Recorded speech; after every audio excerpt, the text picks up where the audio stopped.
चलो देखो बेटा, आज हम लोग बात कर रहे हैं किसके बारे में, आइसोमेरिज्म के बारे में। प्रिपरेशन मेथड हमने पढ़ लिए हेलो एल्केन हेलो एरीन के। अब पहले आइसोमेरिज्म पढ़ेंगे, स्टीरियो आइसोमेरिज्म, ताकि उसके बाद हम केमिकल प्रॉपर्टीज यानी केमिकल रिएक्शंस पढ़े और हम स्टीरियो आइसोमेरिज्म को वहां पर रिलेट कर पाए, है ना।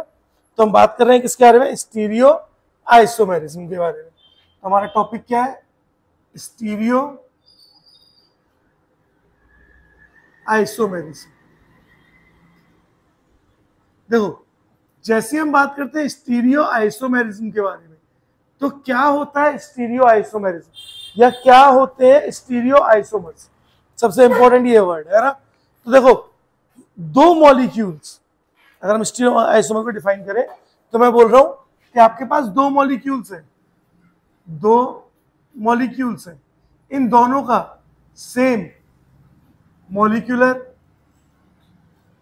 या फिर केमिकल फॉर्मूला है, यानी केमिकल या मॉलिक्यूलर फॉर्मूला क्या है, सेम है। साथ ही जो पैटर्न है बॉन्ड का अमंग द एटम्स वो भी सेम है। दैट मीन्स हम बोल सकते हैं pattern of bonds among atoms are also same, यानी बॉन्ड का पैटर्न भी सेम है, लेकिन डिफरेंट 3 डायमेंशन अरेंजमेंट है,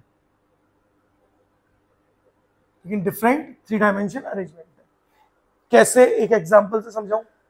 देखो, मेरा एग्जांपल है बच्चों CH3 CH double bond CH और CH3, एल्कीन दिख रहा है। जरा देखो, अगर दो मॉलिक्यूल लिए मैंने ये वाले मान लो, तो फॉर्मूला क्या होगा, कितने कार्बन है, 4, हाइड्रोजन कितने हैं, 3 3 6 7 और 8, यानी जनरल फॉर्मूला क्या है, C4H8। This is the molecular formula या केमिकल फॉर्मूला। लेकिन अगर मैं इसके एटम्स का अरेंजमेंट डिफरेंट कराऊं, कैसे, C double bond C CH3H और CH3H, और एक बार और फिर से अरेंजमेंट करा रहा हूं, CH3H और CH3 और H। तो देखो, मॉलिक्यूलर फॉर्मूला भी सेम है, बॉन्ड बिटवीन द एटम्स भी सेम है सब में, लेकिन अरेंजमेंट कैसा है, 3D अरेंजमेंट क्या है, डिफरेंट है। ये क्या बना रहा है, सिस, इसको क्या बोलते हैं, सिस एल्कीन। जब सेम ग्रुप्स सेम साइड में हो तो वो सिस एल्कीन होती है, और अगर सेम ग्रुप अपोजिट साइड में हो, यानी उनके बीच में 180 का एंगल बने, तो वो कौन सी फॉर्म है, ट्रांस फॉर्म है। देखो, ये क्या है, ट्रांस एल्कीन है। बोलो समझ आया, कोई डाउट, पक्का नहीं है। अब स्टीरियो आइसोमेरिज्म भी बेटा आपके दो तरह के होते हैं। स्टीरियो आइसोमेरिज्म की अगर मैं बात करूं तो स्टीरियो आइसोमेरिज्म भी क्या होते हैं आपके, दो तरह के होते हैं, है ना। एक तो होंगे आपके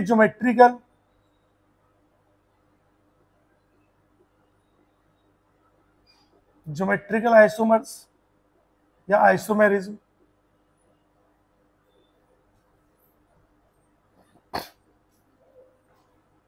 दूसरे आपके होंगे ऑप्टिकल आइसोमेरिज्म, ठीक है। तो दूसरे आपके क्या है बेटा, ऑप्टिकल आइसोमेरिज्म।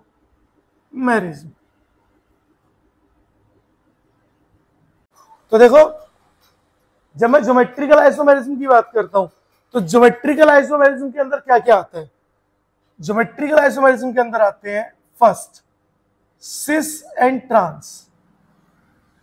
सबसे पहले क्या है, सिस और ट्रांस। अरे यार, इसका मतलब इसके बीच में डबल बॉन्ड आना चाहिए, है ना, समझ पा रहे हो। दैट मीन्स मैं क्या बोल सकता हूं, ज्योमेट्रिकल आइसोमेरिज्म के अंदर, बोलो बोलो बोलो,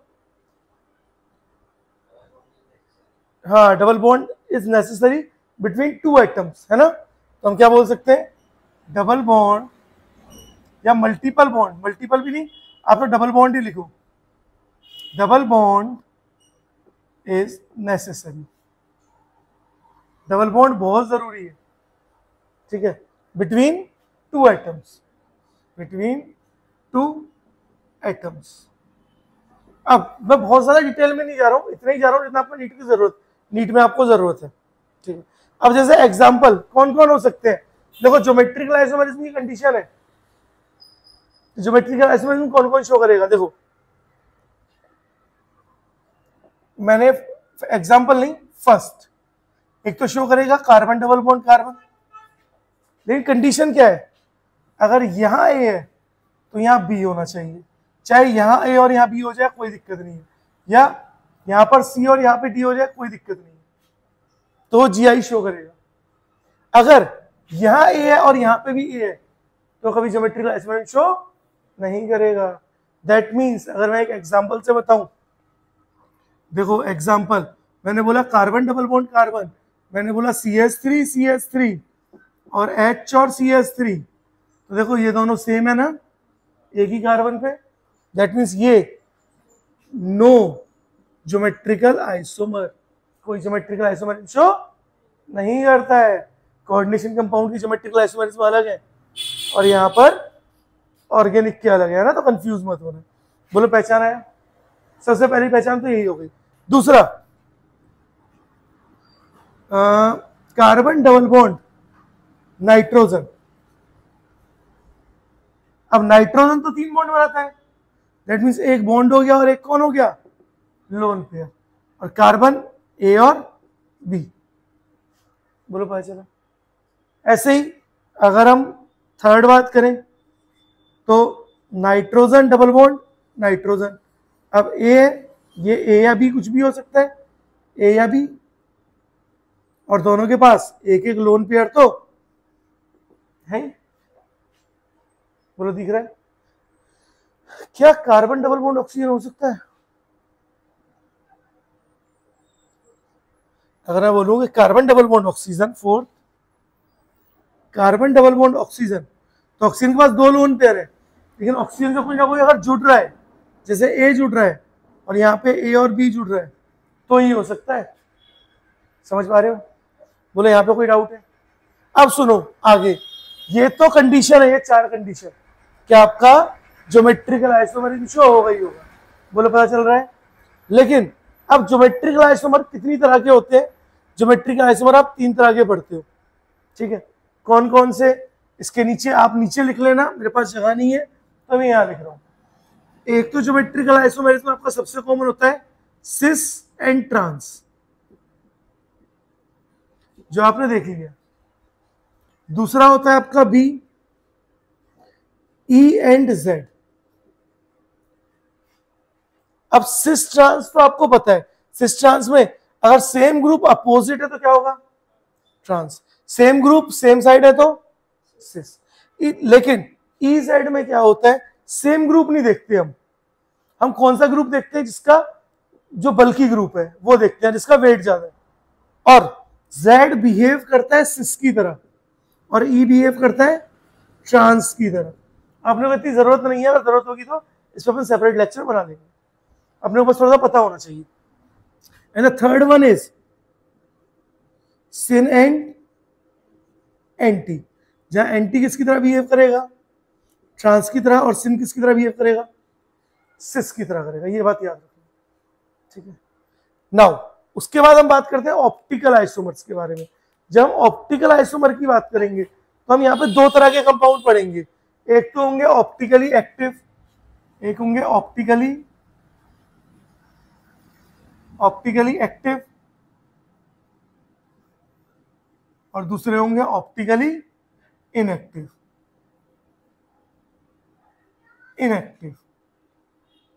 देखो मैं सारी चीजें आपको एक्सप्लेन कर रहा हूं, बहुत ध्यान से समझ, जितना बता रहा हूं उतना बोर्ड और नीट और जेई के लिए इनफ, हम जेई एडवांस तक नहीं जा रहे, ठीक है। अब ऑप्टिकली एक्टिव कंपाउंड क्या होते हैं?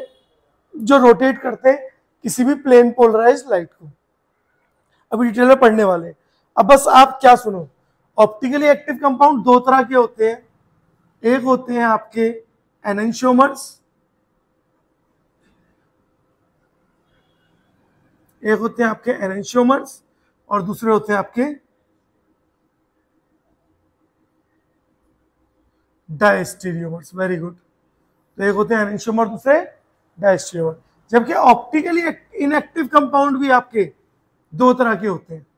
ऑप्टिकल इनएक्टिव कंपाउंड भी आपके दो तरह के होते हैं। एक तो होते हैं बेटा रेसिमिक मिक्सचर, रेसिमिक मिक्सचर, और दूसरे होते हैं बेटा meso compound. Very good, meso compound. तो आपको बताऊंगा कि क्या होते हैं एनेंशियोमर, क्या होते हैं डायस्टेरियोमर, क्या होते हैं रेसिमिक मिक्सचर, क्या होते हैं मीजो कंपाउंड। ये सारी चीजें अभी आपको मैं एक्सप्लेन करने वाला हूं, ठीक है। तो वहां से बहुत सारे आपके कॉन्सेप्ट क्लियर होंगे, ठीक है। तो एक बार इसको नोट करो पूरे को, मैं थोड़ा सा आप सिमेट्रिकली नोट करना, ठीक है। चलो करो जरा नोट। चलो देखो आगे बढ़ते हैं, और सबसे पहले हम ऑप्टिकल आइसोमेरिज्म स्टार्ट करते हैं बेटा। और वहां पे हम सीखते हैं कि कैसे आइसोमेरिज्म होता है। पहले सीखो, उसके बाद बाकी चीजें मैं आपको डिफाइन करूंगा, है ना। देखो हम बात कर रहे हैं किसके बारे में, ऑप्टिकल आइसोमेरिज्म के बारे में, है ना। यानी हमारी हेडिंग है optical isomers, optical isomers. What are optical isomers, क्या होते हैं ऑप्टिकल आइसोमर्स। ऑप्टिकल आइसोमर्स वो आइसोमर्स हैं जो रोटेट करते हैं एक प्लेन पोलराइज्ड लाइट को। यानी वो किसको रोटेट कर रहे हैं, लाइट को रोटेट कर रहे हैं। ऐसा नहीं है कि उन पे लाइट पड़ रही तो खुद गोल गोल गोल गोल घूम रहे हैं, वो नहीं घूमते। कौन घूमती है, लाइट घूमती है, ये बात याद रखना। ज्यादातर बच्चों को कंफ्यूजन ही है कि ऑप्टिकल आइसोमर में लाइट पड़ती है तो मॉलिक्यूल घूमने लगता है। मॉलिक्यूल कभी नहीं घूमता, ठीक है। तो हम क्या बोल सकते हैं ऑप्टिकल आइसोमर्स को, isomers which rotates, isomers which rotate plane polarized light, है ना। शॉर्ट में बोलते हैं पीपीएल, है ना। जो रोटेट करें किसको, प्लेन पोलराइज्ड लाइट को, in any one direction, in any one direction, किसी भी एक डायरेक्शन में लाइट को रोटेट करें, उनको बोलते हैं ऑप्टिकल आइसोमर। क्या होती है प्लेन पोलराइज्ड लाइट, तो वो आपको फिजिक्स वाले सर बताएंगे फिजिक्स में, ठीक है। मैं वहां पे इंटरफेयर नहीं कर रहा हूं, है ना। बस एक तरह की लाइट होती है, ये आप मान के चलो। अब देखो आप कैसे कैसे देखते हो उसको देखना। एग्जाम्पल ले रहा हूं, मैंने बोला मेरे पास एक कंटेनर है बच्चों, इस कंटेनर में मैंने भरा हुआ है वो सुक्रोज। देखो लाइट तो नहीं आ रही है, ज्यादा आ रही है। सुक्रोज जो लिखा है उस पर, तो इसको थोड़ा छोटा कर लेते हैं। देखो मेरे पास एक कंटेनर है जिसके अंदर है सुक्रोज। सुक्रोज का मतलब क्या है, चीनी का सॉल्यूशन, चीनी ली पानी में मिला दिया, वो बन गया सुक्रोज। दूसरा मैं कंटेनर ले रहा हूं, आप थोड़ा सीधा सीधा बनाना। इसके अंदर मैंने डाला ग्लूकोज, ग्लूकोज। और एक कंटेनर और ले रहा हूं बेटा, इसके अंदर मैं डाल रहा हूं फ्रक्टोज, फ्रक्टोज, ठीक है। तो मेरे पास तीन अलग अलग कंटेनर हैं, तीनों के पास अलग अलग सॉल्यूशन है। अब मैं क्या कर रहा हूं, सबसे पहले लाइट पास कर रहा हूं सुक्रोज में से। कौन सी लाइट है, प्लेन पोलराइज्ड लाइट, शॉर्ट में पीपीएल बोल रहा हूं। जैसे ही मैंने इसमें से लाइट को पास किया तो लाइट सीधे सीधे चली गई। यानी क्या इसने लाइट के साथ कोई इंटरफेयर किया, कोई इंटरफेयर नहीं किया। दैट मीन्स वो कंपाउंड जो लाइट के साथ कोई इंटरफेयर ना करें वो होते हैं ऑप्टिकली इनएक्टिव। वो कैसे कंपाउंड है बेटा, ऑप्टिकली इनएक्टिव। देखो दूसरा सॉल्यूशन है, मैंने इसमें से भी पास की, प्लेन पोलराइज्ड लाइट, और इसने क्या किया, लाइट को रोटेट किया इस तरह से। देखो लाइट क्या सीधे गई है, नहीं, लाइट मुड़ गई। यानी ये कंपाउंड कैसा है, ऑप्टिकली, हाँ ऑप्टिकली एक्टिव। कैसा कंपाउंड है, ऑप्टिकली एक्टिव।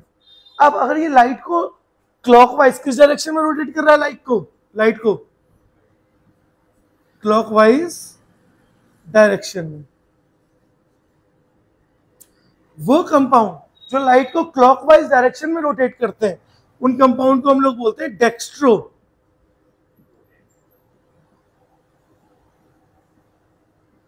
रोटेटरी, यानी डेक्स्ट्रो रोटेटरी कंपाउंड्स, ठीक है। और उसको डिनोट करते हैं या तो डी फॉर्म से या फिर उसी को हम बोलते हैं आर फॉर्म। तो आप या तो स्मॉल डी फॉर्म बोलते हो या आर, दोनों बोल सकते हो, कोई गलत नहीं है, दोनों सेम, ठीक है। तीसरा कंपाउंड, जैसे ही बेटा मैंने इसमें से पास किया प्लेन पोलराइज लाइट को, तो इसने लाइट को रोटेट किया है इन एंटी क्लॉक डायरेक्शन, तो लाइट को रोटेट तो कर रहा है ना, दैट मीन्स कंपाउंड तो अब भी क्या है बेटा, ऑप्टिकली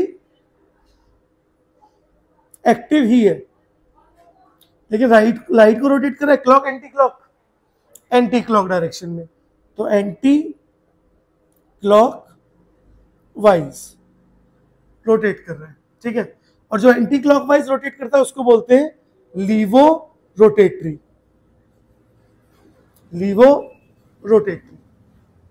और डिनोट कैसे करेंगे, स्मॉल एल फॉर्म या फिर एस फॉर्म, कई बार डेक्स्ट्रो डी फॉर्म को हम पॉजिटिव साइन से भी डिनोट करते हैं और एल फॉर्म को नेगेटिव साइन से भी डिनोट करते हैं। तो इसका मतलब ग्लूकोज कैसा है, डेक्स्ट्रो रोटेटरी है, फ्रक्टोज कैसा है, लीवो रोटेटरी है, लेकिन सुक्रोज क्या है, ऑप्टिकली इनएक्टिव है। बोलो पता चला?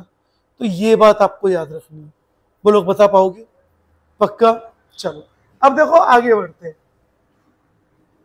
यहीं पर सबसे पहले हम ये चेक कर रहे हैं कि कंपाउंड ऑप्टिकली एक्टिव है कि नहीं, ठीक है। तो हम कंडीशंस की बात कर रहे हैं, कंडीशंस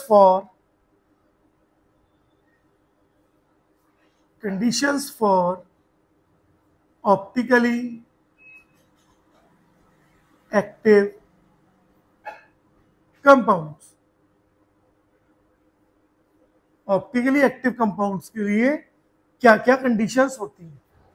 सबसे पहली condition, plane of symmetry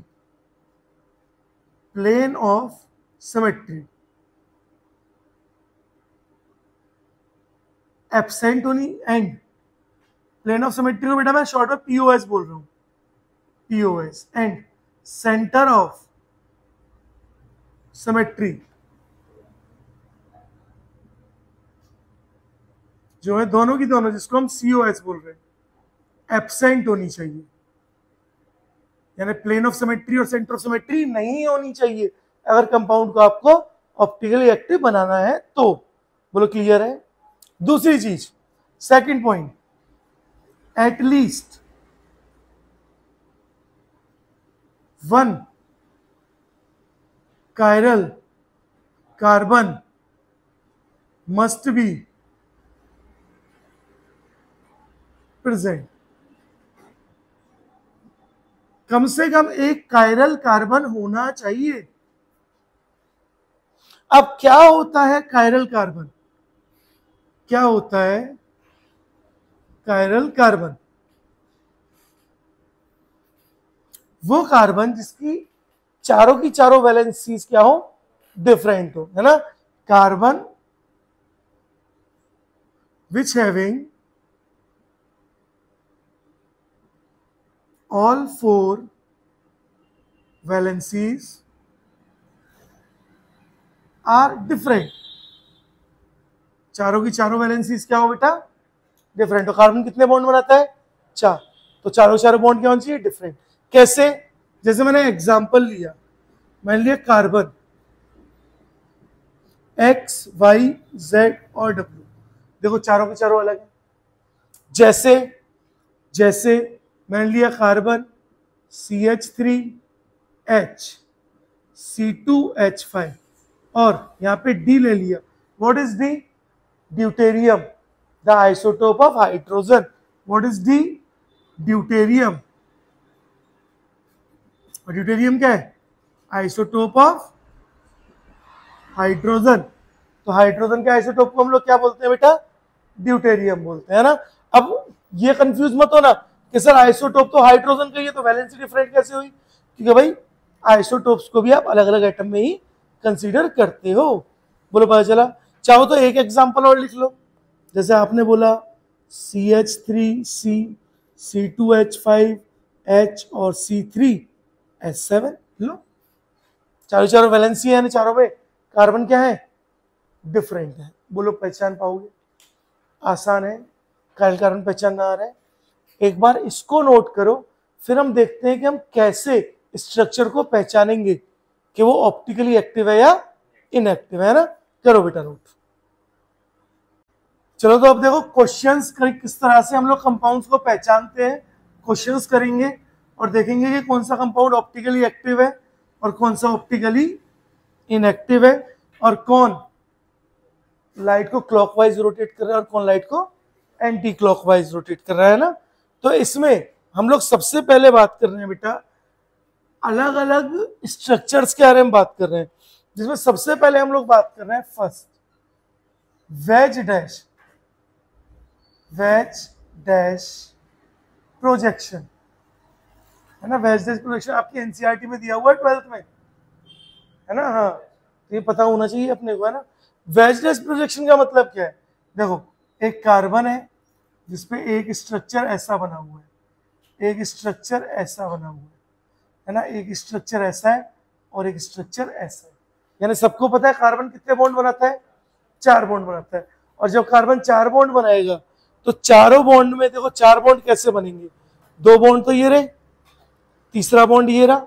4 bond का मतलब कार्बन का स्ट्रक्चर कैसा होगा रियल में? टेट्राहेड्रल होगा, ऐसा ट्राइपॉड स्टैंड जैसा, इस तरह का स्ट्रक्चर होगा। तो देखो एक तो क्या जा रहा है, 2 तो बॉन्ड, ये वाला बॉन्ड और ये वाला दिख रहा है, ये सेम प्लेन पे है। देखो ऐसे ऐसे, यानी ये प्लेन पे है, लेकिन एक बॉन्ड कहां जा रहा है? बाहर की तरफ, और एक कहां जा रहा है? अंदर की तरफ। दिख रहा है? ये वाला और ये वाला एक प्लेन पर है, ऐसे करके ऐसे बना रहे हैं, ऐसे करके ऐसे, देखो दिख रहा है।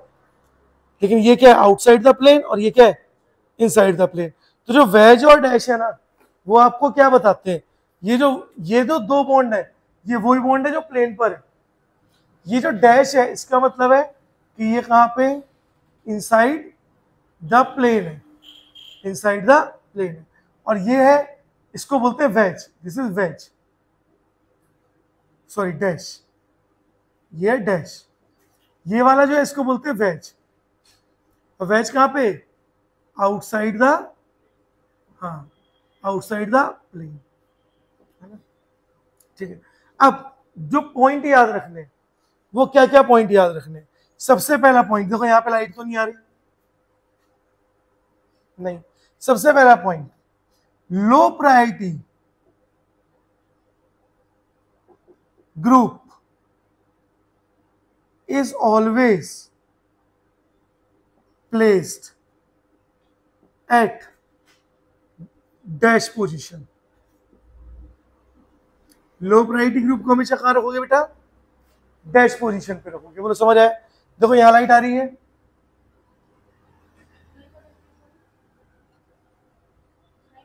हाँ इतना ही है, आ रही है नहीं।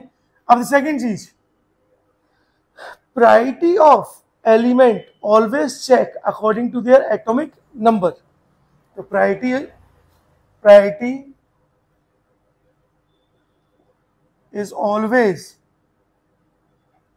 check according to atomic number। Atomic number के अकॉर्डिंग चेक करोगे। तीसरा पॉइंट, फॉर आइसोटोप्स, क्योंकि भाई आइसोटोप्स में एटॉमिक नंबर क्या होता है? सेम रहता है। तो for isotopes priority is always check according to atomic mass। किसके अकॉर्डिंग चेक करते हो? एटॉमिक मास के अकॉर्डिंग। बोलो क्लियर है? देखो कुछ एग्जांपल्स करते हैं। सबसे पहला एग्जांपल नंबर फर्स्ट जो मैं ले रहा हूं बहुत ध्यान से देखना और समझना। मेरा कंपाउंड है CH3H C2H5 एंड Cl, ये मेरा कंपाउंड है। मुझे बताना है कि भाई ये जो कंपाउंड है मेरा, ये लाइट को क्लॉकवाइज डायरेक्शन में रोटेट कर रहा है या एंटी क्लॉकवाइज डायरेक्शन में। तो कैसे बताओगे? प्रायोरिटी देखो, सबसे ज्यादा प्रायोरिटी किसकी, जिसका एटॉमिक नंबर सबसे ज्यादा हो। सबसे ज्यादा एटॉमिक नंबर किसका है बोलो? क्लोरीन का। Cl is chlorine, C carbon नहीं है यहाँ, तो फर्स्ट प्रायोरिटी तो ये हो गई। सेकेंड एटॉमिक नंबर सबसे ज्यादा किसका है? ये भी कार्बन, ये भी कार्बन, लेकिन यहाँ कार्बन से 3 हाइड्रोजन जुड़ रहे हैं, लेकिन यहाँ कार्बन से कार्बन जुड़ रहा है, 2 कार्बन है ना, तो सेकंड प्रायोरिटी। क्योंकि यार देखो एक तो CH3 है, कार्बन से 3 हाइड्रोजन जुड़े है ना, और ये वैसे जुड़ रहा है, और एक है C2H5 that mean CH2 CH3। तो यहाँ तो कार्बन से तीनों हाइड्रोजन है, इन कार्बन के बाद कार्बन, यानी एटॉमिक नंबर में कार्बन ज्यादा आगे आ रहा है, इसलिए सेकंड प्रायोरिटी। और ये थर्ड प्रायोरिटी। सबसे कम प्रायोरिटी वाले को कभी भी नंबरिंग नहीं देनी है, याद रखना है ना। अब रोटेट करो जरा, 1 से कहा जाओगे 2, अच्छा यहां से जाओगे तो बीच में 3 आ जाएगा, तो ऐसे जाओगे 3 बीच में ना आए, तो 1 2 और 3। बोलो कैसा रोटेट हो रहा है? Clockwise anti clockwise? बोलो भाई कैसा रोटेट हो रहा है? Anti clockwise. कैसा रोटेट हो रहा है? Anti clockwise. और एंटी क्लॉकवाइज है मतलब कौन सी फॉर्म? L form.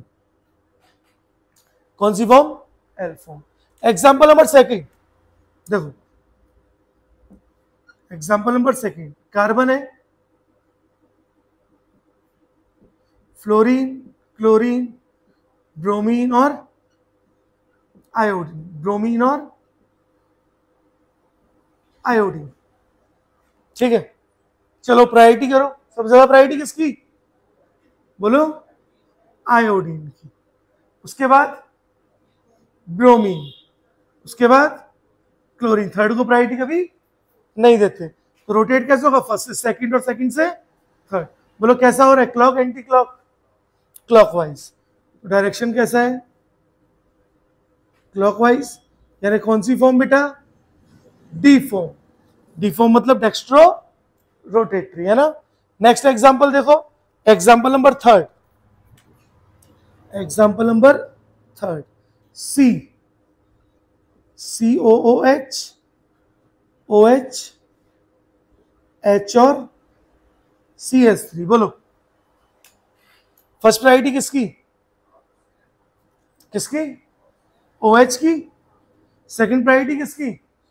अब देखो इसमें भी C है, इसमें भी C है, लेकिन C के बाद यहाँ हाइड्रोजन आ रहा है और यहाँ पर ऑक्सीजन। तो किसकी प्रायोरिटी ज्यादा? जिसमें ऑक्सीजन आ रहा है, सेकंड और थर्ड। रोटेशन कैसे होगी? फर्स्ट से सेकंड और सेकंड से थर्ड। बोलो clockwise anti clockwise? Anti clockwise. तो कैसा है ये? Anti clockwise. यानी कौन सी फॉर्म? L form. बोलो हाँ या ना? बोलो बता पाओगे? अगला दूं? चलो अगला तुम लोग बताओ। देखो ध्यान से देखना और तब बताना है ना, जल्दबाजी मत मचाना। ये रहा बेटा, बनाता हूं। देखो कितने एग्जाम्पल हो गए? 3। एग्जाम्पल नंबर 4, सी, थोड़ा नीचे बनाए थे, सी, CH3 OH H और COOH। बताओ, दिमाग लगाओ अपना, जल्दी से बता दो, इतने में देख के बता देते। Clock anti clock? Clock anti clock. First priority किसकी? OH की। सेकंड प्रायोरिटी किसकी? COH की। थर्ड प्रायोरिटी किसकी? तो फर्स्ट से सेकंड और सेकंड से थर्ड। बोलो क्लॉक एंटी क्लॉक? कैसा है ये? क्लॉकवाइज है ना? कैसा क्लॉकवाइज है ना? अरे बोलो हाँ है ना। लेकिन हमने क्या बोला? लो प्रायोरिटी ग्रुप कहां पे होगा हमेशा? कौन सी पोजीशन पे? डैश। क्या लो प्रायोरिटी डैश पर है? नहीं। तो हमें क्या कराना पड़ेगा? इसको लो प्रायोरिटी ग्रुप को जंप कराओ। अब ये सिंगल जंप हो रही है तो इसको क्या बोलते हैं, ऑड जंप। और ऑड जंप हो रही है तो क्या होगा, अब लग रहा था ये डी फॉर्म है, देखो अब अगर आपके पास डी फॉर्म है और ऑड जंप होगी, ऑड जंप होगी तो ये कौन सी फॉर्म बन जाएगा, एल फॉर्म। और अगर एल फॉर्म है और ऑड जंप होगी तो क्या बन जाएगा, डी फॉर्म। इसी को हम क्या बोलते हैं, इन्वर्जन। हाँ, इन्वर्जन इन कॉन्फ़िगरेशन, है ना, ये हम लोग पढ़ेंगे इन्वर्जन कॉन्फ़िगरेशन SN2 रिएक्शन में, इन्वर्जन कॉन्फ़िगरेशन, है ना। ठीक है, तो पता चला ऑड जंप पर, यानी अगर ऑड जंप हो रही लो प्रायोरिटी ग्रुप एक बार जंप करा के या 3 बार जंप करा के या 5 बार जंप करा करके डैश पोजीशन पे आ रहा है तो उसको ऑड जंप बोलते हैं ना। देखो एक और एग्जांपल लेते हैं, एग्जांपल नंबर 5, यानी ये कौन सी फॉर्म है, लग कैसा रहा है, क्लॉकवाइज, लेकिन होगा कैसा, एंटी क्लॉकवाइज। तो लग रहा था क्लॉकवाइज लेकिन एंटी क्लॉकवाइज, यानी कौन सी फॉर्म है, एल फॉर्म है। ध्यान रखना, लगना और होने में बहुत अंतर होता है ना। देखो एक और एग्जांपल दे रहे हैं, H और यहाँ पर OH, यहाँ पे CH3 और यहाँ COOH। अब देखो ध्यान से, फर्स्ट प्रायोरिटी बोलो किसकी, OH की, सेकंड प्रायोरिटी बोलो किसकी, COOH की, थर्ड प्रायोरिटी बोलो किसकी, CH3 की। देखो डायरेक्शन कैसा आ रहा है, एंटी क्लॉकवाइज, दिख रहा है डायरेक्शन कैसा है, एंटी क्लॉकवाइज। लेकिन क्या लो प्रायोरिटी ग्रुप डैश पर है, नहीं, तो कितनी बार जंप कराओगे, एक बार और फिर 2 बार। 2 जंप मतलब इवन होता है, ऑड होता है, 2 इवन होता है, दैट मीन्स यहां पे क्या हो रहा है, इवन जंप। अगर डी फॉर्म है और इवन जंप हो रही है, इवन जंप हो रही है तो इवन जंप में डी फॉर्म से डी फॉर्म ही बनता है, समझ आया। और उसको बोलते हैं retention, retention in configuration, retention in configuration. यानी देखो एक और जंप से आपने क्या बोला, सर कैसा डायरेक्शन है, क्लॉक एंटी क्लॉक, कैसा है, ये वाला कैसा है, एंटी क्लॉक है ना, ये एंटी क्लॉक है ना। हाँ, तो एंटी क्लॉक है, एक बार जंप कराई तो एंटी क्लॉक से क्या हुआ, क्लॉक, फिर एक बार जंप कराई तो अब क्लॉक से क्या हो गया, एंटी क्लॉक। तो डी फॉर्म हो चाहे फिर आपकी एल फॉर्म हो, अगर इवन जंप होगी, इवन जंप होगी तो सेम की सेम फॉर्म ही बनेगी, यानी उसको रिटेंशन इन कॉन्फ़िगरेशन ही, रिटेंशन इन कॉन्फ़िगरेशन ही बोलेंगे। बोलो पता चला, दैट मीन्स यहां पर ये कैसा होगा, एंटी क्लॉक होगा, यानी कौन सी फॉर्म, एल फॉर्म ही होगी। बोलो हाँ या ना, बोलो समझ आया, पक्का, आसान था, कर सकते हो इस तरह के क्वेश्चंस। एक बार नोट करो, देन फिशर प्रोजेक्शन देखते हैं, है ना, करो बेटा नोट। अब देखो बेटा सेकंड बात कर रहे हैं हम लोग, फिशर प्रोजेक्शन। फिशर एक साइंटिस्ट थे जिन्होंने लाइन डायग्राम दिया, है ना, किस तरह से लाइन डायग्राम दिया हम उसको देखते हैं और उसी के अकॉर्डिंग हम कुछ क्वेश्चंस और देखेंगे, है ना।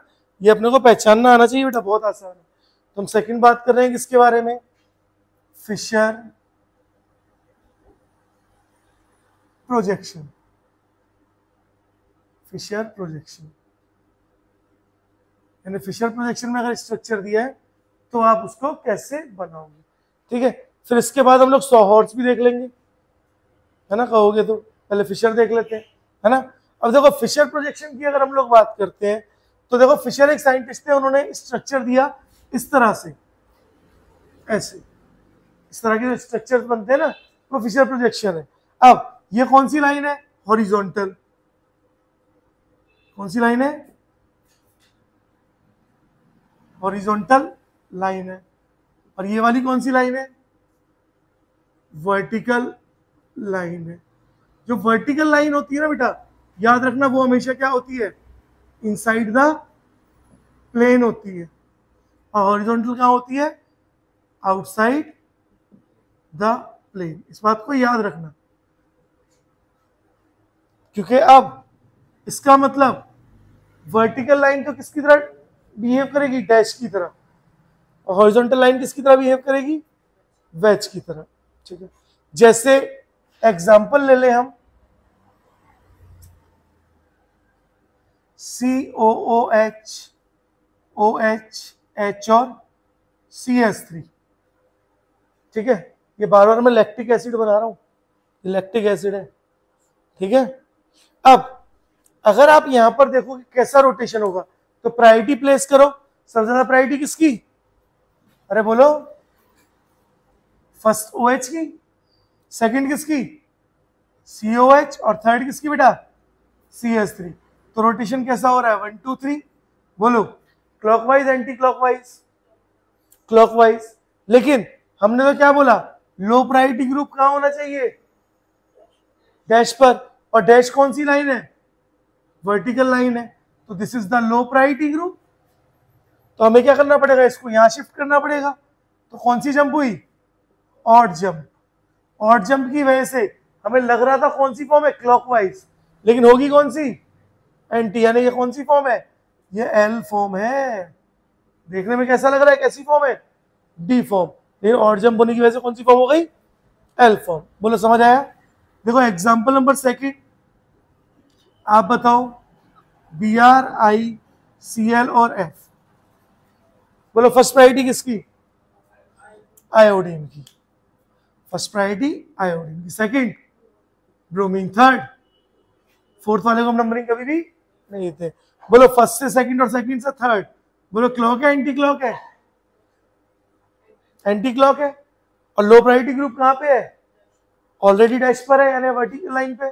दैट मींस ये एंटी क्लॉक ही होगी, यानी ये एल फॉर्म ही होगी। बोलो पता चला। एग्जाम्पल नंबर थर्ड,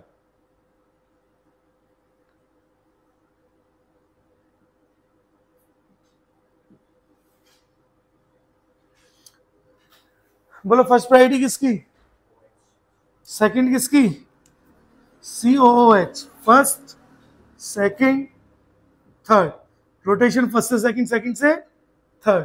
बोलो clockwise anti clockwise, anti clockwise. Low priority group कहां पर है, ऑलरेडी वर्टिकल पे, यानी एल फॉर्म की एल फॉर्म ही रहेगी। बोलो है आसान। चलो ये वाला बताना जरा, एग्जाम्पल नंबर थर्ड, थोड़ा सा ऐसे बनाते हैं, COO, लाइन टेढ़ी हो जा रही है, COOH, OH, NH2 और CH3। बोलो बोलो फर्स्ट प्रायोरिटी किसकी, OH की, सेकंड प्रायोरिटी किसकी, COH, NH2 की होगी ना, नाइट्रोजन का एटॉमिक नंबर ज्यादा होता है कार्बन से, कार्बन का 6 नाइट्रोजन के साथ है। थर्ड कौन है, COH। तो फर्स्ट से सेकंड और सेकंड से थर्ड। कैसा आ रहा है, clock anti clock, anti clock, लेकिन लो प्रायोरिटी ग्रुप का है हॉरिजॉन्टल, तो यानी यहाँ पे क्या होगी, ऑड जंप। क्या होगी, अरे बोलो, ऑड जंप होगी। और ऑड जंप होने की वजह से जो आपको एंटी क्लॉक लग रहा था वो कौन सी फॉर्म बन जाएगी, क्लॉक वाइज, यानी डी फॉर्म बन जाएगी। बोलो पहचान पा रहे हो। अगला एग्जाम्पल नंबर फोर्थ,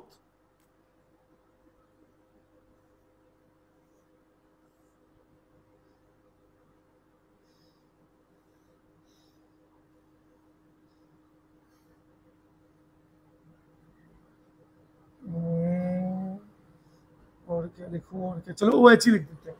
बोलो फर्स्ट प्रायोरिटी बोलो बच्चों किसकी है, OH की। सेकंड बोलो चलो, क्यों, C2H5 की क्यों नहीं है, C2H5 होगी ना, नहीं होगी। या कार्बन से कार्बन जुड़ रहा है, नहीं, या कार्बन से ऑक्सीजन जुड़ रहा है, तो दोनों पहला कार्बन सेम है, लेकिन इसमें दूसरा कार्बन है और यहाँ दूसरा ऑक्सीजन, और ऑक्सीजन का एटॉमिक नंबर ज्यादा होता है।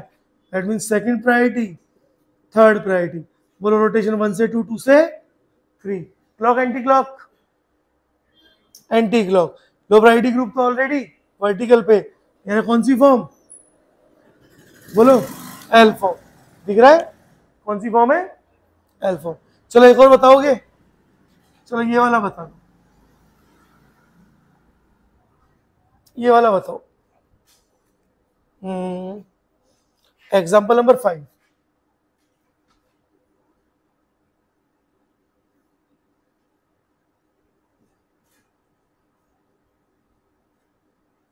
ये रहा। What is D, deuterium isotope of hydrogen. What is T, tritanium, है ना, वो क्या है, आइसोटोप ऑफ हाइड्रोजन। अब बताओ फर्स्ट प्रायोरिटी किसकी, CH3 की। सेकंड प्रायोरिटी बोलो टी की। थर्ड प्रायोरिटी बोलो डी की। तो कैसा रोटेट हो रहा है, एंटी क्लॉक। लेकिन लो प्रायोरिटी तो कहाँ आनी चाहिए, वर्टिकल पे, यानी कौन सी जंप, और जंप, और क्या बन गया, डी फॉर्म बन गई। कौन सी फॉर्म बनी, डी फॉर्म। एक और बताओ लो, last 6th, CH3 CH2Cl CHCl3 और CCl4। बोलो फर्स्ट प्रायोरिटी किसकी, इसकी CCl4, सेकंड CHCl3, थर्ड और फोर्थ को तो हम नंबरिंग देते ही नहीं। तो रोटेशन कैसी हो रही है, एंटी क्लॉकवाइज, यानी कौन सी फॉर्म, एल फॉर्म। बोलो पता चला, आसान है, कर पाओगे। तो इस तरह से हम लोग क्या चेक करते हैं, इस तरह से हम ये चीज चेक करते हैं कि हमारा कौन सा कंपाउंड ऑप्टिकली एक्टिव है, कौन सा ऑप्टिकली इनएक्टिव है ना। नेक्स्ट लेक्चर में हम लोग रेसिमी मिक्सचर, एरेंशियोमर, डायस्टीरियोमर, मीजो कंपाउंड, ये सारी चीजें पढ़ेंगे, है ना। कर लो बेटा एक बार नोट।